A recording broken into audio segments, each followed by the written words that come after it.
시어머니의 등살도 싫었지만 자신이 뭘 그렇게 잘못했길래 아들을 안 주는가 싶어서 하늘이 너무 미워서 말이지요. 얼마나 힘들었으면 아들 못 낳았다고 세상과 작별을 하려 했을까요? 그러다 저를 임신하셨는데 어머니는 5째를 임신했을 때 하늘이 노랬다고 했습니다.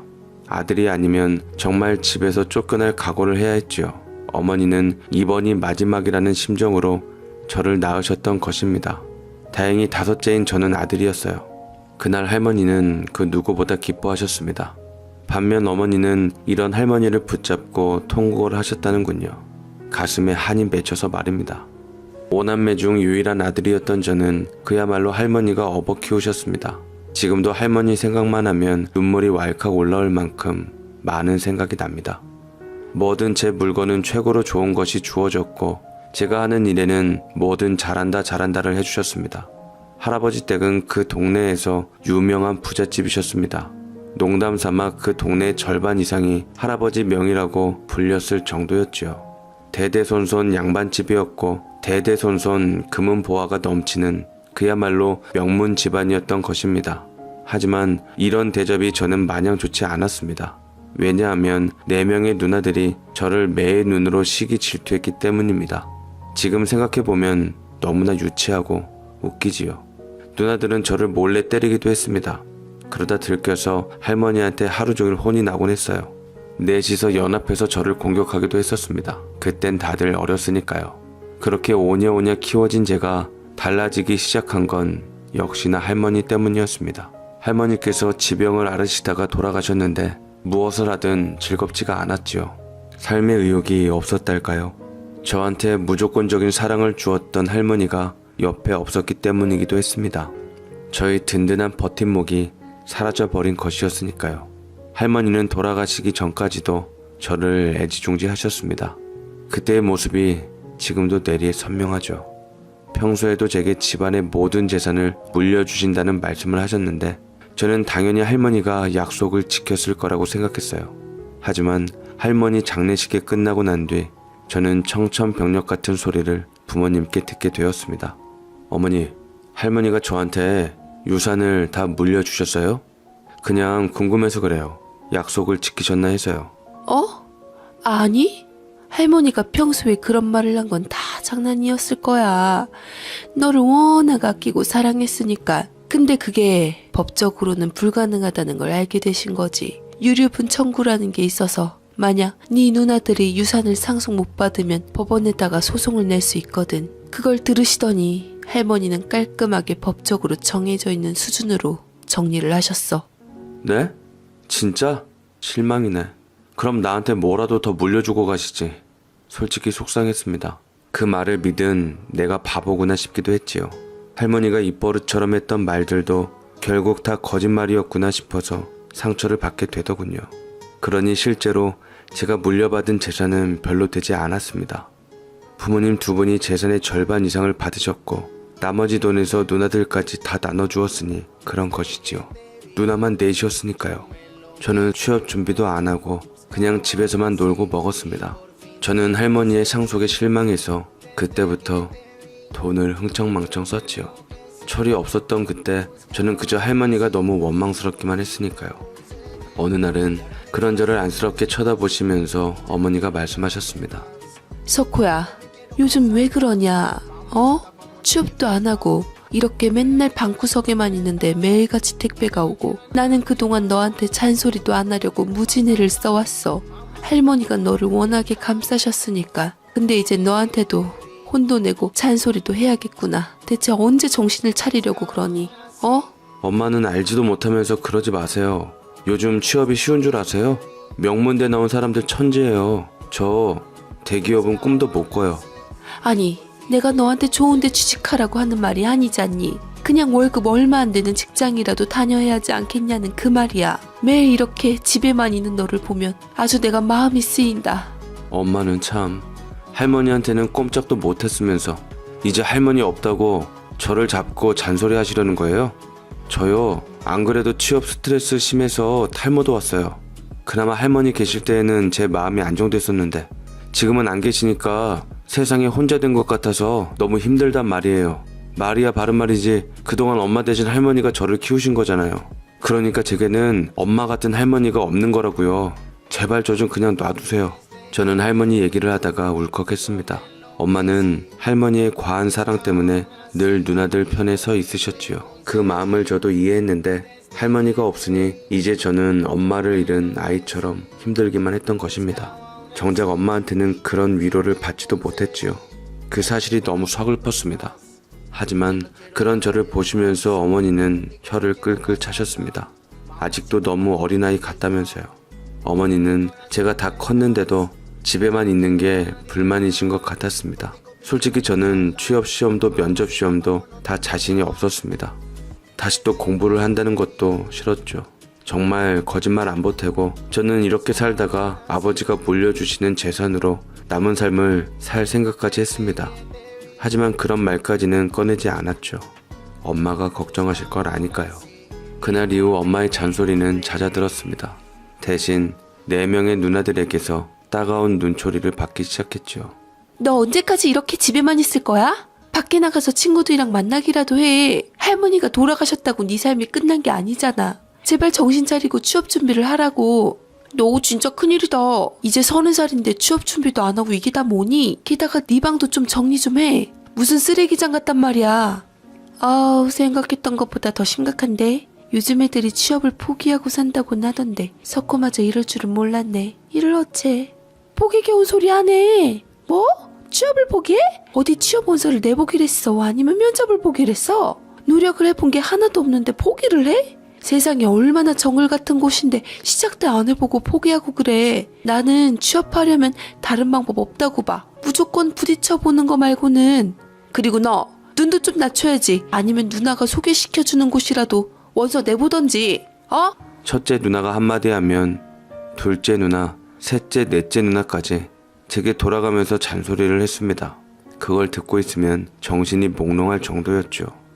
그러다 그걸 보고서는 어머니까지 들어오셔서는 누나들한테 하소연을 하셨습니다. 니들이 보기에도 얘가 좀 심한 것 같지? 아휴, 얘를 어떡하면 좋냐. 연애도 안 하고 어딜 나가지도 않고 큰일이야. 제가 왜 이렇게 반사회적인 사람이 됐을까? 아이고. 여자 5명이 앉아서는 제 흉을 봤다가 할머니 흉을 봤다가 그렇게 한숨을 쉬었습니다. 저는 그런 모습을 보니 숨이 턱턱 막히더군요. 다들 왜 이래? 이제 할머니 없다고 나를 잡아먹지 못해서 안달인 것 같은데 나 좀 내버려둬. 저는 큰 소리로 5명의 여자들에게 말했습니다. 제발 나를 가만 놔두라고요. 할머니가 있을 때에는 나한테 한마디도 못했으면서 이제 할머니가 없으니 저는 끈 떨어진 물건처럼 쓸모없게 느껴졌던 것입니다. 그렇게 저는 그 집에서 외톨이가 되어갔습니다. 내가 화를 낼까봐 아무도 내 방에는 얼씬도 하지 않았죠. 잔소리 대신 응원을 해줬으면 어땠을까 싶기도 합니다. 저는 누나들과 엄마의 잔소리 때문인지 더 자신감을 잃었고 위축되어 갔으니까요. 압니다. 많은 분들이 제 얘기를 들으시고 혀를 ጭጭ 차고 계시겠지요. 사내 자식이 되어가지고서 어린애처럼 할머니나 찾고 있다고 말이죠. 하지만 어쩝니까?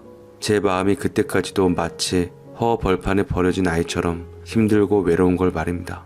저는 허전한 제 마음을 달래기 위해 하루 온종일 게임을 했습니다. 기본 10시간, 어떨 땐 15시간씩 밥도 안 먹고 한 적도 있습니다. 저는 세상과 단절되어서 살았고 가상의 공간에서 하루 종일 있었죠. 방 안에 화장실이 있었기에 방문까지 잠그고 솜처럼 지냈습니다. 문제는 얼마 안 가서 생기기 시작했죠. 게임에 푹 빠져서 지내느라 가지고 있던 돈도 다 바닥이 났으니까요. 할머니가 물려주신 돈을 다 쓰고 나서는 이제 주변 사람들한테 돈을 빌리기 시작했죠. 밖에 나가지도 않았기 때문에 지인들도 제 연락을 잘 안 받았습니다. 제가 돈을 빌려달라고 하는 연락을 하면 하나같이 피하기 일쑤였고 전화를 받더라도 일도 안 하고 백수처럼 지낸다는 소식을 들은 터라 누나들처럼 제게 잔소리를 하기에 바빴습니다. 그래서 저는 점점 더 친구들에게 연락을 안 하게 됐죠. 하루 종일 게임만 하느라 제 몸매도 망가져갔고 달라져가는 외모 때문인지 모임에도 나가지 않게 되더군요. 이후 게임 아이템을 살 수 없을 정도로 통장 잔고는 바닥이 났고 저는 어쩔 수 없이 누나들에게 돌아가면서 돈을 빌려달라고 해야 했습니다. 그것도 너무나 당당하게 말입니다. 모르시는 분들은 게임하는데 왜 돈이 드냐고 의아해 하시겠지요. 하지만 게임의 세계는 생각보다 어마어마한 자본이 움직이는 곳입니다. 더 좋은 아이템과 더 좋은 캐릭터를 사야 저희 레벨이 더 올라가지요. 돌이켜보면 그때 저는 참 철이 없었습니다. 친구들은 아침부터 밤 늦은 시간까지 취업을 준비하거나 아니면 일을 했는데 말입니다. 아니면 대학원에 들어갔거나 자신의 미래를 위해서 열심히 돈을 모으기도 했죠. 어떤 친구는 연애를 했고 또 어떤 친구는 창업을 해서 하루하루 알차게 살았지요. 그런 사람들에 비하면 제 삶은 비루하기만 했습니다. 저는 그 집에서도 기생충 같은 느낌이 들었어요. 밤이면 기어 나와서 밥을 챙겨 먹곤 했으니까요.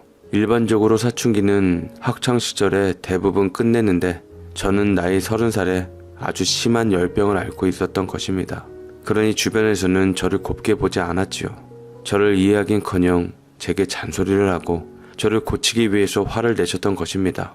어느 날 큰누나가 제 방문을 열려고 노력을 했습니다. 관리실에 맡겨져 있는 열쇠로 억지로 따고 들어온 것입니다. 그리곤 폭탄처럼 잔소리를 퍼부었습니다. 제가 누나들한테 돌아가면서 돈을 빌린 사실을 알게 된 직후였기 때문에 큰누나는 매우 흥분한 상태였지요.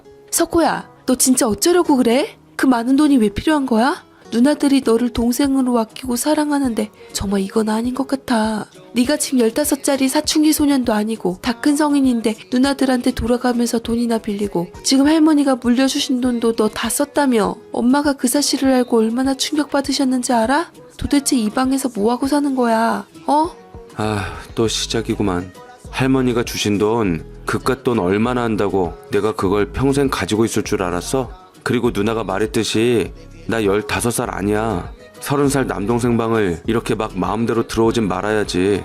너 진짜 왜 그래? 진짜 우리 석호 맞아? 너 왜 이렇게 변했어? 너 게임에 빠져서 하루 종일 게임만 하는 거 우리 다 알아. 그래서 하는 말인데 너 혹시 상담 같은 거 받아보면 어떠니? 할머니 돌아가신 게 네 삶에서 아주 큰 상실감을 줬을 테니까 요즘은 정신과 가는 거 하나도 부끄럽게 생각 안 해. 그냥 가서 의사 선생님하고 얘기만 좀 하면 되니까 힘들 것도 없고. 제발 그러자. 큰누나는 눈시울을 붉히면서 제 손을 부여잡았습니다. 큰누나가 20살 때 제가 태어났지요. 나이 터울이 많다 보니 저를 하염없이 어린 동생처럼 여기곤 합니다. 그러니 큰누나는 제게 엄마 같은 존재이기도 했지요. 물론 저도 그 마음 잘 압니다. 얼마나 속상했으면 저한테 정신과 상담을 받아보라고 하겠습니까? 근데 그때 저는 그 모든 게 다 싫었습니다. 지금 미쳤어? 지금 뭐라고 그랬어? 정말 가지가지한다. 누나가 내 엄마라도 돼? 게다가 뭐? 정신과 상담? 내가 지금 멀쩡하지 않다는 거야? 기가 막혀서 말도 안 나와. 내 삶은 내가 알아서 할 거니까 냅둬. 저는 또 큰 누나를 억지로 방 밖으로 밀쳤습니다. 정말 지긋지긋했죠. 누나들이 보기엔 제가 그저 못난 동생인 것 같아서 더 이상 말도 하기 싫었지요. 그날 큰 누나는 충격에 휩싸여서 방을 나섰습니다. 눈에는 눈물이 그렁그렁 맺혀 있었지요. 하지만 저는 그런 모습조차 보기 싫어서 거칠게 방문을 닫아버렸습니다. 그러다 명절이 다가왔어요. 명절 전날 누나들은 아이들을 데리고 집으로 와서 음식을 준비했습니다. 덕분에 저희 집은 북적북적해졌지요. 하룻밤을 자고 가는 터라 더 그랬습니다. 부엌에서는 맛있는 냄새가 진동을 했고 마당에서는 아이들이 뛰어노는 소리가 들렸지요. 참 다복한 가족의 모습이었죠. 하지만 그때에도 제 방문은 잠겨 있었습니다. 일부러 제가 잠근 것이지요. 평소 같으면 조카들이 뛰어와서 안기고 놀아달라고 떼를 쓰는데 그때 저는 밖으로 나갈 기분이 아니었습니다. 그런데 조카 중 한 명이 유독 저를 좋아하는 애가 있었는데 그 조카가 제 방을 서성이면서 노크를 했습니다. 그때 이상하게 마음이 흔들리더군요. 조카들을 평소에 제가 워낙 예뻐했었으니까요. 한편으로는 제 자신이 부끄럽기도 했습니다. 나이 들어서 집에서 게임이나 하고 있고 직장도 안 다니는 백수였으니까요. 그런데 밖에서 들리는 누나의 목소리를 듣고 저는 또 우울해지기만 했습니다. 삼촌 지금 아파서 너희들하고 못 놀아. 1층 가서 다른 애들하고 놀아라. 응? 이모, 삼촌이 어디 아픈데? 나 삼촌 방 좋은데 들어가면 안 돼요?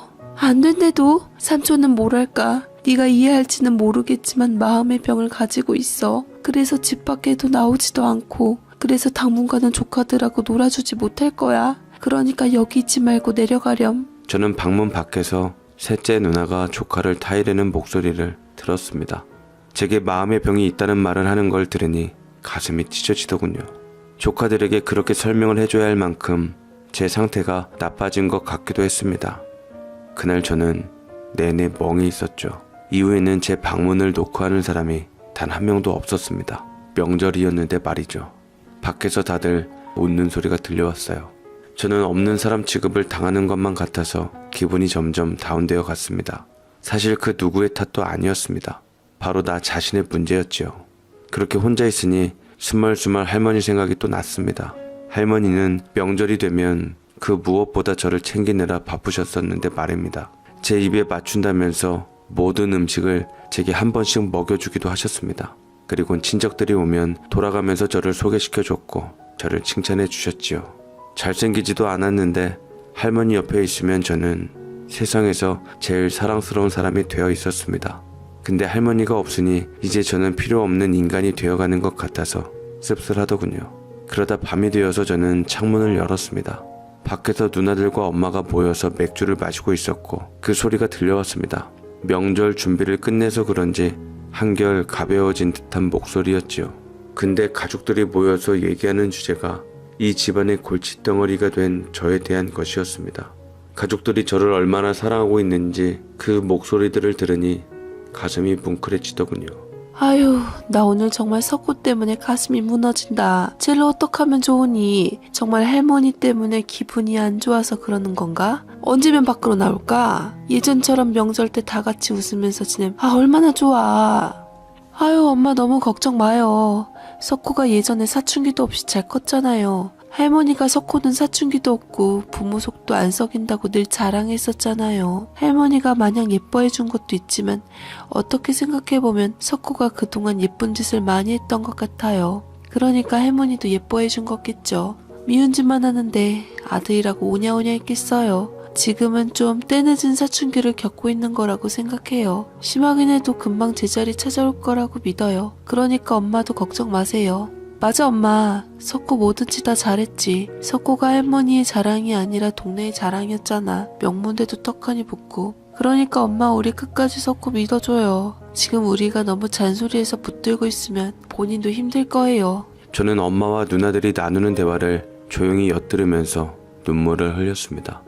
누나들이 그저 잔소리만 한다고 생각했는데 그래도 저를 생각하는 마음이 크다는 걸 느꼈지요.